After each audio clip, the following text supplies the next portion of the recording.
ಕೆಡ್ಸ್ಕೊ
ಕಾವಡಿ ರಾಮಕೃಷ್ಣಪ್ಪ ಕಾವಡಿ ಭಜನೆ ಸುಮಾರು 25 ವರ್ಷದಿಂದ ಈ ಕಾವಡಿ ಹಬ್ಬವನ್ನು ನಡೆಸ್ತಾ ಇದೆ. ಈ ಮುದಿಗೇರಿ ಗ್ರಾಮಸ್ಥದಲ್ಲಿ 10 ಕಾವಡಿಯಿಂದ 250 ಕಾವಡಿಗೆ ಸ್ಟಾರ್ಟ್ ಆಗಿದೆ ಆಯ್ತಾ. ಮತ್ತೆ ವೇಲು, ನಿಂಬೆಹಣ್ಣು, ತೇರು, ರಥೋತ್ಸವ ಪ್ರತಿಯೊಂದು ಇಲ್ಲಿ ಐತೆ. ಮತ್ತೆ ಆಡಿ ಮಾಸ ಹುಟ್ಟಿದ ದಿನದಿಂದ ಲಾಸ್ಟ್ ವರ್ಗು ಒಂದೊತ್ತಿರ್ತದೆ. 9ದಿಂದ ಪ್ರತಿದಿನ ಪ್ರತಿಯೊಂದು ಮನೆಯಲ್ಲಿ ಪೂಜೆ ಮಾಡ್ತಾರೆ ಆಯ್ತಾ. ಲಾಸ್ಟ್ನೇ ದಿನ ತೇರು, ಹುಣಸು, ನಿಂಬೆಹಣ್ಣು ಹಾಕೊಂಡು ಗುಡಿಗೆ ಹೋಗ್ತಾರೆ. ತಿರ್ತಾನೆಯೋ ಇಲ್ಲ ಎಲ್ಲೆಲ್ಲ ಹೋಗ್ತಾರೆ ಆಯ್ತಾ. ಇಷ್ಟು 9 ದಿನ ಮಾಲ್ ಹಾಕ್ತಾರೆ ಆಯ್ತಾ. 9 ದಿನ ಒಂದೇ ದಿನ ಒಂದೊತ್ತಿರ್ತಾರೆ ಆಯ್ತಾ. ಪ್ರತಿದಿನ ಸ್ನಾನ ಮಾಡ್ಕೊಂಡು ಒಂದೊತ್ತಿರ್ತಾರೆ.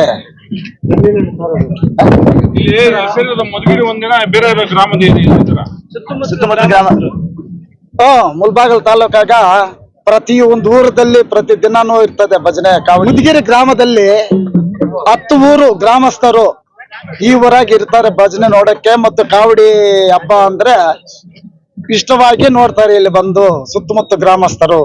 ಏನಪ್ಪಾ ಅಂದ್ರೆ ನಾವು ನಮ್ಮ ಮುದಿಗೆರೆ ಗ್ರಾಮ ಪಂಚಾಯತಿ ಆದಂತಹ ಮುದಿಗೆರೆಯಲ್ಲಿ 34ನೆಯ ಕಾವಡಿ ಹಬ್ಬದ ಶುಭಗಳನ್ನು ಹೇಳ್ತಾ ಇದ್ದೀವಿ. ಏನಪ್ಪಾ ಅಂದ್ರೆ ಪ್ರತಿ ವರ್ಷದಂತೆ ಈ ವರ್ಷವೂ ಬಹಳ ವಿಜೃಂಭಣೆಯಿಂದ ಬಹಳ ಸೊಗಸಾಗಿ ಮಾಡ್ತಾ ಇದ್ದಾರೆ. ಏನಪ್ಪಾ ಅಂದ್ರೆ ಈ ಊರಿನಲ್ಲಿ ನೋಡಿ ಪ್ರತಿಯೊಬ್ಬರು ಏನಪ್ಪಾ ಅಂದ್ರೆ ಭಕ್ತಿಯಿಂದ ಕಾವಡಿ ಹಬ್ಬನ ಆಚರಣೆ ಮಾಡ್ತಾರೆ. ಇಲ್ಲಿ ನೋಡಿ ಟೋಟಲ್ ಇರೋದು ಏನಪ್ಪಾ ಅಂದ್ರೆ 170 ಕಾವಡಿ. 10 ಕಾವಡಿ ಏನಪ್ಪಾ ಅಂದ್ರೆ 10 ಕಾವಡಿ ಅಲ್ಲ 8 ಕಾವಡಿ ಬಂದು ತೇರ್ ಕಾವಡಿ ಆಗಿರುತ್ತೆ. ಮತ್ತೆ 50 ಕಾವಡಿ ಬಂದು ಮೇಲ್ ಕಾವಡಿ ಇರುತ್ತೆ. ಹಾಗೆ ಹೂವಿನ ಕಾವಡಿ ಎಷ್ಟಪ್ಪ ಅಂದ್ರೆ 100 ಕಾವಡಿ ಇರುತ್ತೆ. ಏನಪ್ಪಾ ಅಂದ್ರೆ ನಾನು ಹೇಳೋದು ಒಂದೇ ಅಷ್ಟೇ, ನಮ್ಮೂರಿನಲ್ಲಿ ಪ್ರತಿಯೊಬ್ಬರು ಬಹಳ ಬಡತನದಿಂದ ಕೂಡಿರೋರು ಆಯ್ತಾ. ಆದ್ರೂ ಏನಪ್ಪಾ ಅಂದ್ರೆ ಪ್ರತಿಯೊಂದು ಮನೆಯಲ್ಲಿ ಏನಪ್ಪಾ ಅಂದ್ರೆ ಆ ಸುಬ್ರಹ್ಮಣ್ಯ ಸ್ವಾಮಿಯ ಒಂದು ದೇವರ ಕೃಪೆಗೆ ಭಕ್ತಿಯಿಂದ ಪ್ರತಿಯೊಂದು ಮನೆ ಇರೋದು ನಮ್ದೆಲ್ಲ ಟೋಟಲ್ 250 ಮನೆ ಇರುತ್ತೆ. ಆ 250 ಮನೆಯಲ್ಲೇ ಒಂದೊಂದು ಮನೆಗೂ ಒಂದೊಂದು ಕಾವಡಿ ಇರುತ್ತೆ ಆಯ್ತಾ. ಹಾಗೆ ಏನಪ್ಪಾ ಕೇಳ್ಕೊಳ್ಳೋದಂದ್ರೆ ನಾವೆಲ್ಲ ಪ್ರತಿ ವರ್ಷದಂತೆ ಈ ವರ್ಷವೂ ತೀರ್ಥನಿಗೆ ಹೋಗ್ತೇವೆ ಏನಪ್ಪಾ ಅಂದ್ರೆ ಕಾವಡಿ ಸಲ್ಲಿಸೋದಕ್ಕೆ. ಹಾಗೆ ಏನಪ್ಪಾ ಅಂದ್ರೆ ಪ್ರತಿಯೊಬ್ಬರು ಆ ದೇವರು ಏನಪ್ಪಾ ಅಂದ್ರೆ ನಮ್ಮ ಗ್ರಾಮಸ್ಥರಿಗೆ ಹಾಗೂ ನಮ್ಮ ಸುತ್ತಮುತ್ತಲಿನ ಗ್ರಾಮಸ್ಥರಿಗೆ ಏನಪ್ಪಾ ಅಂದ್ರೆ ಆರೋಗ್ಯ ಆಯುಷು ಎಲ್ಲ ಕೊಡಲಿ ಅಂತ ಆ ಭಗವಂತನಲ್ಲಿ ಪ್ರಾರ್ಥನೆಯನ್ನ ಕೋರ್ಕೊಳ್ತಾ ಇದ್ದೀನಿ. ಎಲ್ಲ ಭಕ್ತಾದಿಗಳಿಗೂ ನಮಸ್ಕಾರ. ಇವತ್ತು 34 ವರ್ಷದಿಂದ ಅತ್ಯಂತ ಸಾಂಪ್ರದಾಯಿಕವಾಗಿ ನಮ್ಮ ಮುದಿಗೆರೆ ಗ್ರಾಮದಲ್ಲಿ ಕಾವಡಿ ಹಬ್ಬ ವಿಜೃಂಭಣೆಯಿಂದ ಮಾಡಿ ಸುಬ್ರಹ್ಮಣ್ಯ ಸ್ವಾಮಿ ಕೃಪೆಯಿಂದ ಭಕ್ತಾದಿಗಳೆಲ್ಲರೂ ಕೂಡ ಚೆನ್ನಾಗಿ ಈ ಒಂದು ಹಬ್ಬವನ್ನು ಎಲ್ಲರೂ ಸುತ್ತಮುತ್ತಲು ಗ್ರಾಮಸ್ಥರು ಕೂಡ ಎಲ್ಲರೂ ಸೇರಿ ಇವಾಗ ವಿಜೃಂಭಣೆಯಿಂದ ಕಾವಡಿ ಹಬ್ಬವನ್ನು ಮಾಡ್ತೇವೆ. ಸುಮಾರು ಒಂದು 10 ಕಾವಡಿಗಳು ವೇಲ್ ಕಾವಡಿ ಅಂತ ಟಾಟಾ ಸುಮೋ ಆಟೋಗಳು ಮತ್ತೆ ತೇಲ್ ಕಾವಡಿಗಳು, ವೇಲ್ ಕಾವಡಿಗಳು ಮತ್ತೆ ಹೂವಿನ ಕಾವಡಿಗಳು ಕೂಡ ಬಹಳ ಸೊಗಸಾಗಿ ಸಾಂಪ್ರದಾಯಿಕವಾಗಿ ನಮ್ಮ ಮುದಿಗೆರೆ ಗ್ರಾಮದಲ್ಲಿ ಯಶಸ್ವಿಯಾಗಿ ನಡೆಸ್ಕೊಡ್ತೀವಿ ಅಂತ ಹೇಳ್ಬಿಟ್ಟು ಈ ಮೂಲಕ ತಿಳಿಸ್ತಾ ಇದ್ದೀವಿ.